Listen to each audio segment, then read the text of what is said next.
This is a demo for pencil crayon techniques, and we want to take a student's artwork from maybe when they enter high school. It looks very simple and elementary like this. It's flat, it's maybe got one tone on it. They haven't really looked at an apple. It's kind of that kindergarten apple that they've always drawn. And so that's where students are when they come in, but we want them to get up to the high school level, to bypass level 1, level 2, and go right to level 3, 4, or even 4 plus art, which would look more like this. So all of a sudden now we're layering different colors. We are blending them. We are doing value shades from light to dark, and just mixing those colors. So for the stem, instead of using just brown, we're mixing 3 or 4 different colors to make a much more interesting stem. And then the product is always going to look better. And then what we learn here will apply to paint and pastels and marker and all kinds of other different color stuff that you can use. But we'll start here. So the very first thing is we're going to lightly draw in pencil, just a very light apple. If it's too dark like this, I would probably go in now and I'll just lighten that up, remove some of that simple line. I'm just making kind of hints of where I'm going to have stuff. And I don't need to do the whole outline, okay? So I've kind of got that apple figured out there. Now I'd go in with my base color, which is obviously going to be red. And I'm going to... Most people will outline the whole thing, which is fine, but what we don't want to do is have an outline around everything. It's very cartoony, very simplistic. In real life, things don't have an outline around them. And so we'll try and get rid of this outline. The first thing we should do, though, is map in our lightest area. So let's do a highlight on the apple right here. Because we can't go in and erase this later, it's easier for us to just map in that this is where our light spot, our highlight, is going to go right off the bat. And once it's there, then we can kind of shade around it. So now with this contour line here, what we want to do is you can take it and you make it as dark as you want, and you want to be able to fade it in. So it's kind of like a fade and shade. So take it, start dark, and the key is that you're going over the paper in every little spot dozens of times before something is finished. It's not you go over it once and it's done. That's not how it works. Instead, you want to layer different values of red here, and then I'm also going to mix in different colors. So let's just say that this red is our base.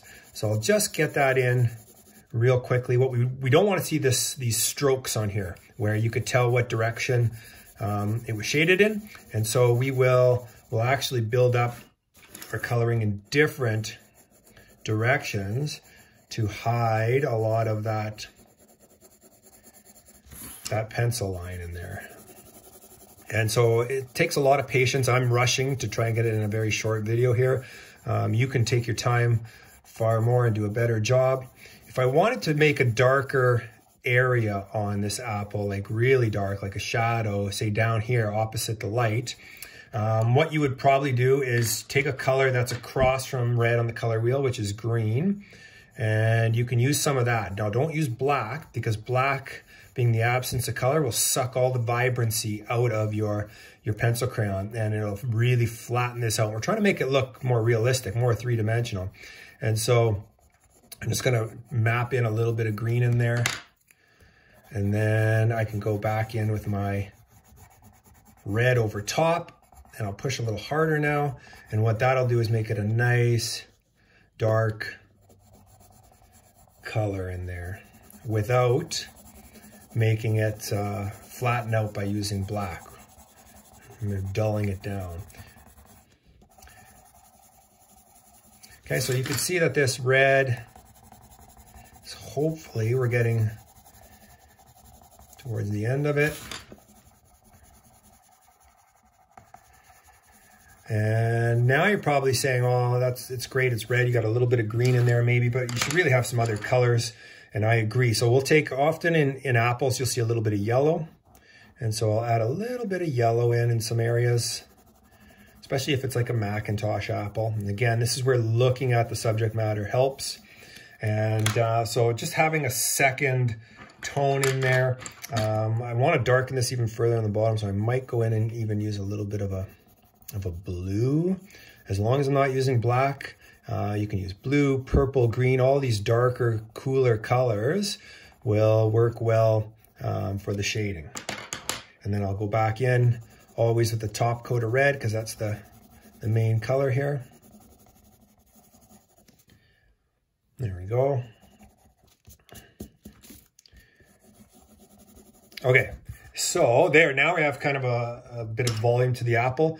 Most people for the stem will go in with brown, which is fine, but it could be much better if you break down brown. It's going to have yellow, it's going to have red, and it's going to have blue. And so maybe if we tried to get all three of those tones in here, so we'll put a little bit of blue on this side, a little bit of red in there, and then I'll go over it all with a yellow and kind of blend it together.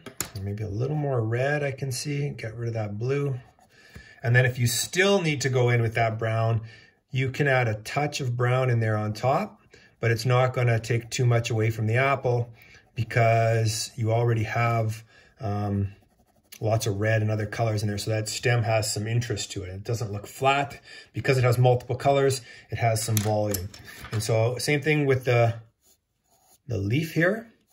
The darkest colors are going to be blue. Now green is made up of yellow and blue. So we'll want to use both of those here. So we can probably map in a little bit of I don't even have an outline on this. Just map in a little bit of a highlight and some lowlights in there.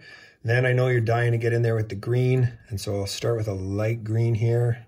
Again, I start with that outline, but I always take the outside edge and I'll fade that outside edge in so that it's not a cartoon. Again, we want this to look more realistic. I'll go over that blue, go over some of the veins on here with the green.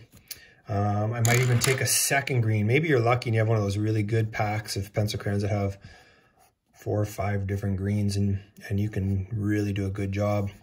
If not, stick with those primary colors. Remember that green is made up of blue and yellow, and brown is made up of the 3 primaries, red, blue, and yellow.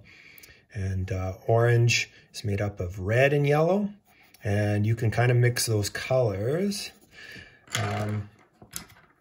to make more interesting ones. So the last thing when you're coloring something is to go over with the lightest color. So in this case, yellow. And you can use that to blend it all together. And then you have kind of a nice leaf that has lots of, it's like a real leaf. It's got lots of different values to it. It's not flat. And then finally, just for visual interest, I don't like floating anything. So I'm gonna just anchor this apple by adding a bit of a table. I'm gonna leave it sketchy. I'm not gonna finish off this table, but again, start with that outline. I'll have it go right across there, and then we'll fade it down, and then probably there's gonna be a bit of a dark spot here. There we go.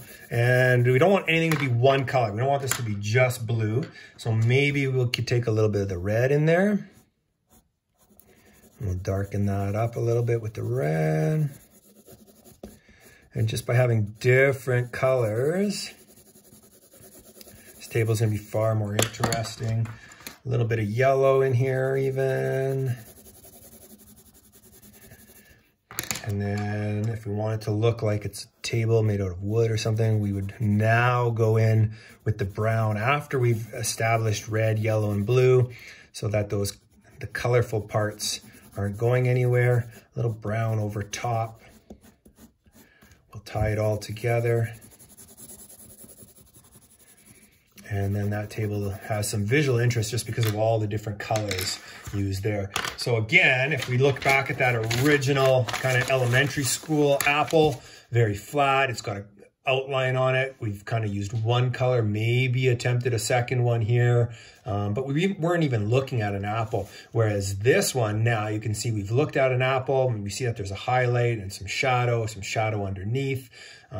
Mixing multiple values and colors are all success criteria here. And even anchoring it and putting it on a table instead of just having that apple floating in air. So those are all the principles to keep in mind when you're doing your pencil crayon coloring. And if you keep that success criteria in mind, you'll definitely earn a higher mark, and I think you'll be much more happy with the finished product.